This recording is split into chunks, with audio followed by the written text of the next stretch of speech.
Aloha! Welcome to 3 Levels of Enlightenment, sponsored by the United Galactic Federation of Planets. Our program today is number 4.25, and my name is Merlin, and I'm your tour guide. Today we're going to cover some mysteries of our world, and I'm going to give you facts. In fact, nothing but facts. There will not be any prophecy or speculation in this program. This will all be from books and other sources. As you can see, I'm wearing a Hawaiian shirt, which means this is a level 1 program, so no one should be offended by any of the material that I present today. The name of this program is Pieces of the Puzzle. I will present material which will help to solve a puzzle. And we'll go step by step. I will not provide explanations in this case, just the material itself. On a later program, I'll try to put it all back together and have it make sense. In December of last year, I did a program called FLOSSIE and the Beasts. And I talked about how we had a hurricane in August of 2007 in Hawaii on the Big Island named FLOSSIE, and how it could have been extremely destructive. It was a Category 4 hurricane. It came right straight at us, and anytime you have a Cat 4, it's like a couple dozen thermonuclear bombs. There's enormous amounts of energy in a Category 4 or Category 5 hurricane, as we saw with Katrina back in 2005.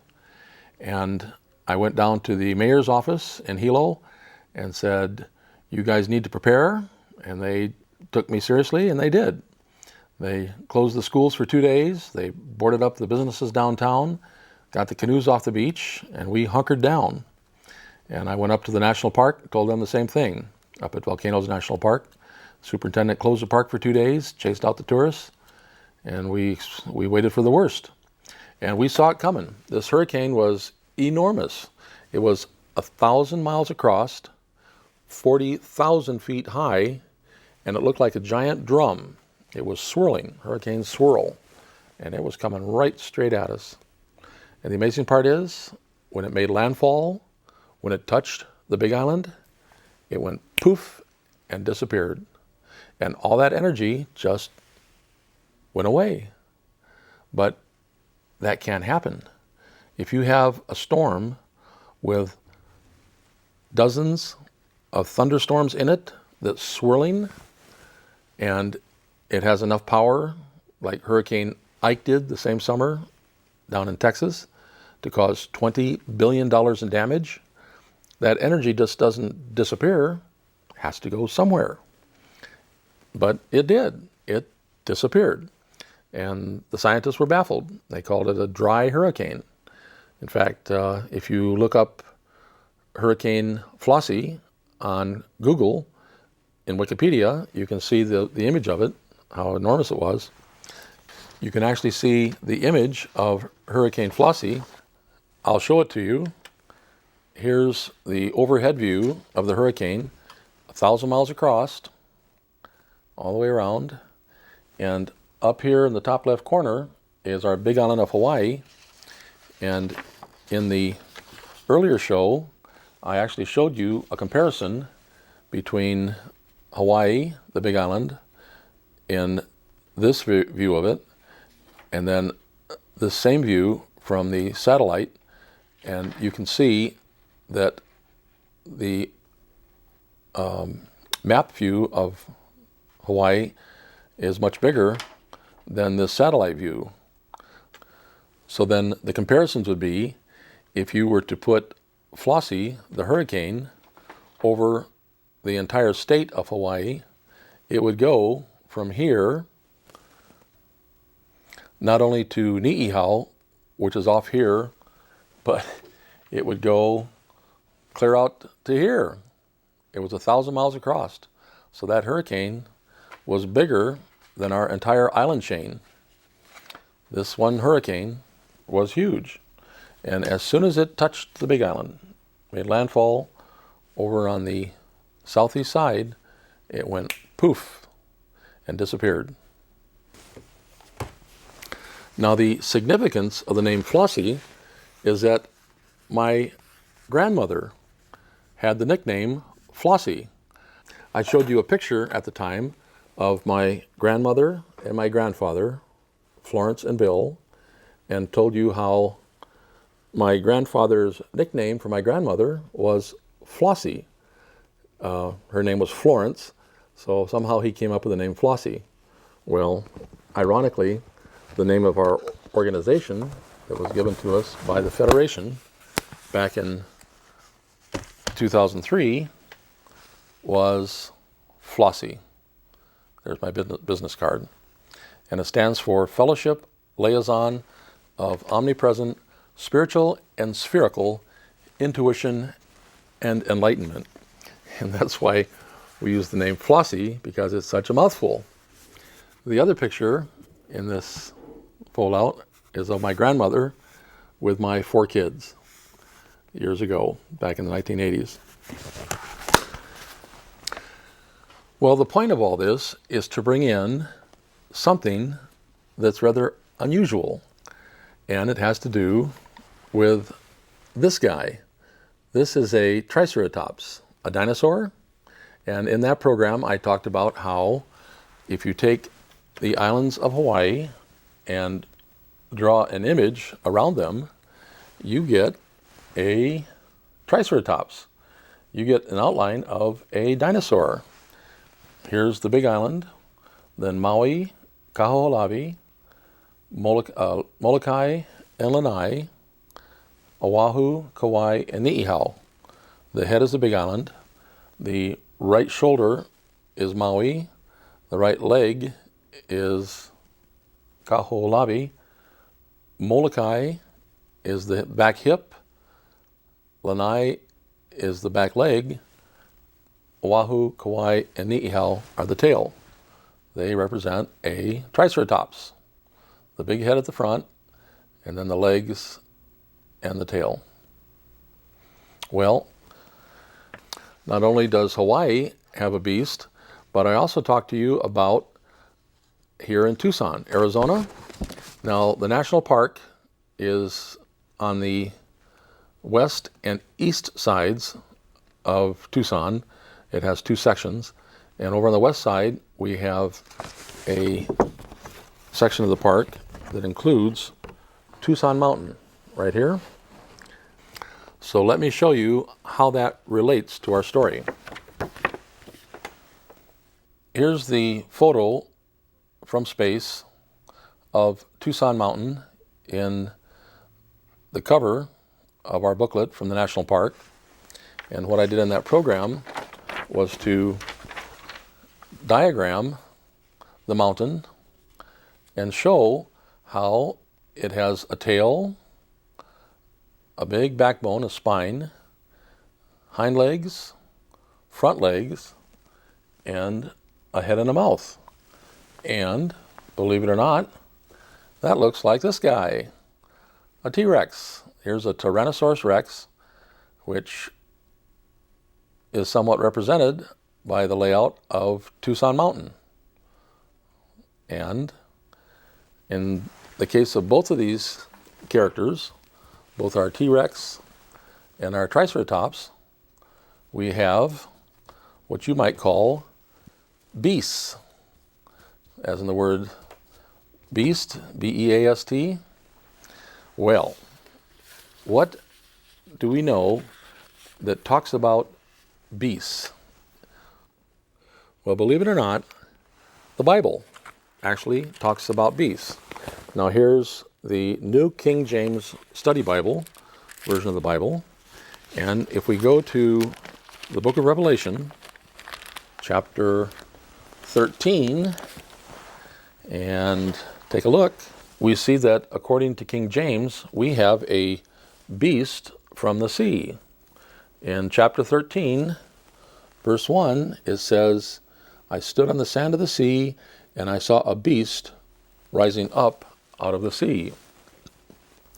Then if we flip the page and go to verse 11, once more, we have another beast. In this case, the beast from the earth. In verse 11 it says, "Then I saw another beast coming up out of the earth." So in the book of Revelation, it gives us two beasts. Well, let's see if it's more than just King James. Here is the New American Bible, the Catholic Bible. And as we go to chapter 13, verse 1, once again, we see a beast. "Then I saw a beast come out of the sea." Chapter 13, verse 1 in the Catholic Bible. And then, if we slide over here, a second beast. "Then I saw another beast that came up out of the earth." By golly, we have a pattern. And not only that, let's try the New International Version of the Bible. Now remember, there's lots and lots of translations of the Bible, and everybody has their own version of translations, and sometimes they don't agree. But in this case, we have another beast out of the sea. "I saw a beast coming out of the sea," and then over here on this other column, we have a beast out of the earth. "Then I saw another beast coming out of the earth." And not to leave anybody out, let's even look at the South African Bible. This one's called the Scriptures. This is published by the Institute for Scripture Research in South Africa. And their Bible is very interesting because they use a lot of the ancient words. But let's take another look. Here's Revelation chapter 13. "And I stood on the sand of the sea, and I saw a beast coming up out of the sea." Right there. And we go over to verse 11. And once again, we see, "And I saw another beast coming up out of the earth." So over and over again in all these Bibles, we have agreement that there's a beast from the sea and a beast from the land, from the earth. Well, I just showed you a beast from the earth, this guy, and I showed you a beast from the sea. Can you agree with me on that? That the islands of Hawaii look like a beast from the sea, and Tucson Mountain here in Tucson, Arizona, looks like a beast from the land. Now, another interesting part to our story involves FLOSSIE. I mentioned how we had a hurricane in August of 2007 named FLOSSIE, a Category 4, and as soon as it touched the Big Island, it went poof and disappeared. Well, over my left shoulder here, we have our paper from Hilo. This is the Hawaii Tribune Herald, and the headline says, "FLOSSIE fizzles." What on earth is that? Believe it or not, we had a second FLOSSIE. This FLOSSIE showed up in July of this year, 2013, and it was a big one.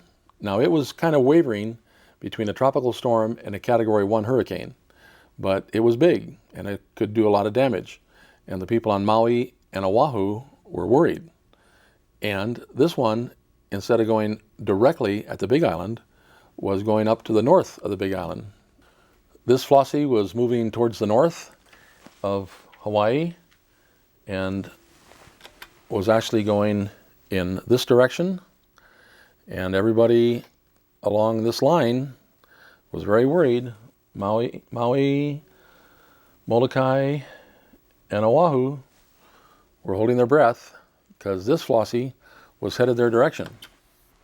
Well, guess what? History repeated itself. This FLOSSIE, as it passed on the north side of the Big Island, as soon as its left side touched the Big Island, poof, it vanished, it disappeared, it fizzled. Flossie fizzled. And let me read to you what the paper actually says about it.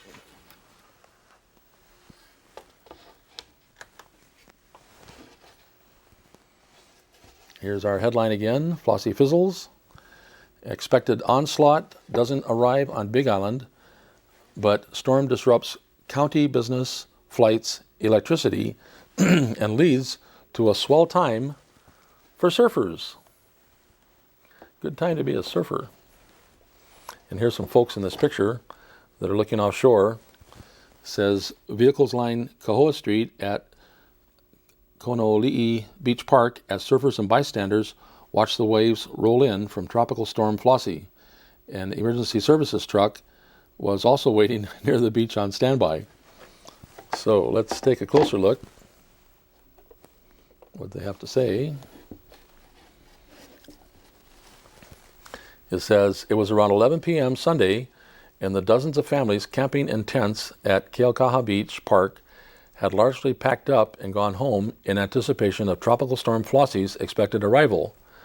But not Victoria Spalding Harris and her family. A longtime resident of East Hawaii, whose parents hail from Keaukaha, Harris said she'd seen plenty of storms come and go through the area, and Flossie simply didn't rate very high on her list of concerns. I knew it wasn't going to be such a big thing. The last one they said was coming for us, and it slipped by too, she said Monday morning after the storm passed the Big Isle, leaving little damage in its wake. They all seem to do that. We always have been lucky that way. I think it's the mountains. They protect us, make the storm go around. It's what saved us for many, many years.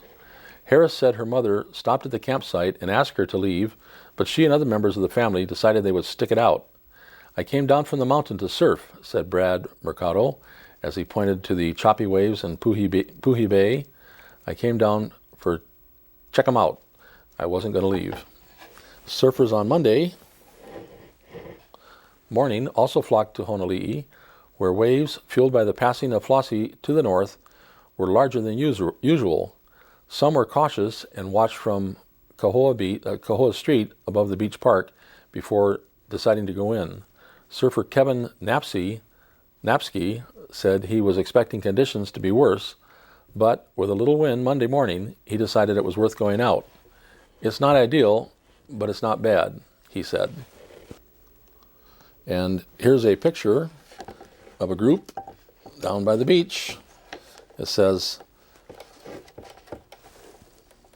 several families opted to brave the heavy surf, winds, and rain that were expected to accompany Flossie as it made landfall in East Hawaii.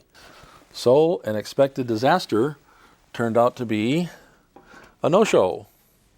And, as the paper says, Flossie fizzled. But did it really? Where did that energy go? It's just like the Flossie in 2007. Where did that energy go? Hurricanes don't just go poof. They have too much energy. There's a lot of power. Well, beasts are known to have power as well. We've seen how the islands of Hawaii are the beast from the sea, and Tucson Mountain here in Arizona is the beast from the land. Maybe there's a connection. Maybe something's going on. The next piece of the puzzle involves Egypt and the Great Pyramids. I have a series of books that all talk about the Great Pyramid. This one is called Ancient Egypt, Art and Archaeology of the Land of the Pharaohs by Giorgio Anise. And in this are some great pictures of the pyramids. Let me show these to you over here on our camera. The Great Pyramids are lined up. There's three of them. You've got one to the left, the one in the middle, and the one to the right. The one in the middle is the biggest of all of them. That is the Great Pyramid of Giza. And they're all located on the Giza Plain. And then here's a view looking up the side of the Great Pyramid. And you can see all these giant blocks as they ascend towards the top. It's called An Unusual View of the Pyramid of Khufu. Here's another book on Egypt. This one's called The Encyclopedia of Ancient Egypt. We have a view of the sarcophagus inside the Great Pyramid. This says the tomb chamber of the Pyramid of Khufu was built of red granite. The sarcophagus, made of the same material, was placed on the western wall during the building works. After the entombment of the ruler, the chamber was sealed with 3 stone slabs which served as trapdoors. Here you have the workers around this sarcophagus, which is still in the Great Pyramid. The sarcophagus still exists. It's this giant box about the size of a twin-size bed, and it's granite, as I mentioned, red granite, and it's still very much, as you will see here. Another book, this one's called Ancient Egypt, and once more, we have images of the Great Pyramid. Now, this is an overhead view of the 3 pyramids. You can see the one to the right, the one in the center, and the one to the left. Now, start to notice these pyramids are not in a straight line. They're a little bit offset. And for many years, that fascinated scientists. These guys were so good at building these incredible structures. Why couldn't they build them in a straight line? Here's another beautiful view of the pyramids, taken from the side. And obviously we're off to the west, looking more towards the east. Now we have another book called Pharaohs, and of course it's about Egypt, and it has more information about the Great Pyramid.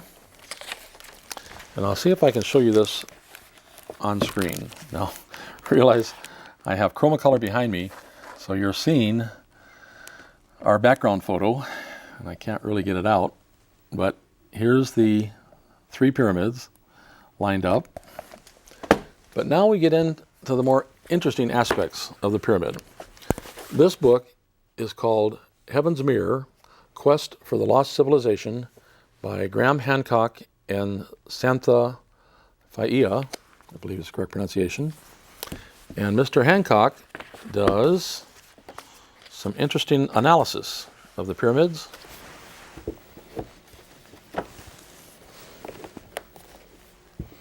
Here's an aerial view of the 3 pyramids. And once again, we have a little problem with the reflections. But you can see the 2 bigger ones and then the smaller one off to the left. And now we're inside the king's chamber where that sarcophagus is located. And our book tells us this is the chamber from its east side looking west towards the granite sarcophagus. There is no evidence that the chamber was ever used for the burial of a pharaoh. Now the story gets even more interesting as we look into the stellar alignments of the 4 star shafts of the Great Pyramid at around 2500 BC. As you look at this side, the star shafts point at the star Sirius from one shaft, and from another shaft it points towards the constellation of Orion.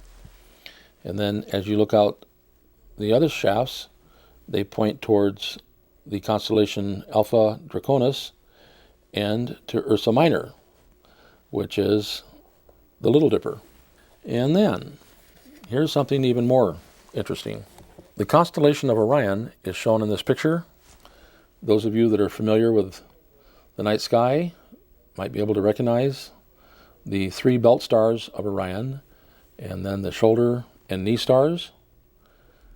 And the Milky Way galaxy is over on this side of the photo. And up here are what he calls the Hyades, but we also call them the Pleiades. Well, they have discovered that the layout of the pyramids in Egypt correspond.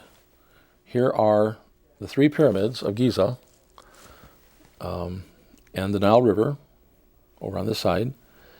And there's a pyramid down here in the lower left, and another pyramid base in the upper right, which corresponds to the stars in Orion, one of the stars here, another star up here, and then as you go up, there's two more pyramids, and they correspond to the stars in the Pleiades.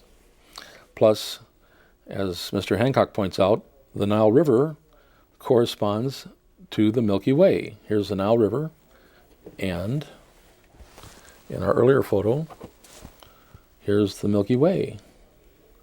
So, talk about curious.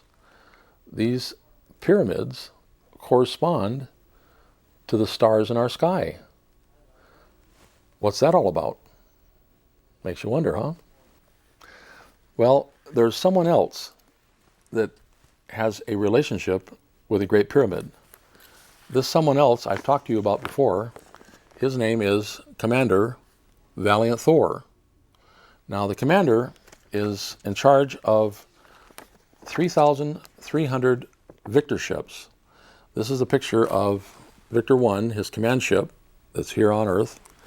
And I actually showed you in some of the earlier programs the inside layout of the Victor ships. This is the first floor, and here's a photo of the second floor. And the ships are amazing on the inside. And this is a painting of one of the starships that I like to call motherships that are out in space. This ship is 14 miles long, 7 miles wide, and 3.5 miles high. And those little black ships coming up from below are the Commander's Victor ships. So with that, I'd like to wish you all aloha and a hui ho. Until next time.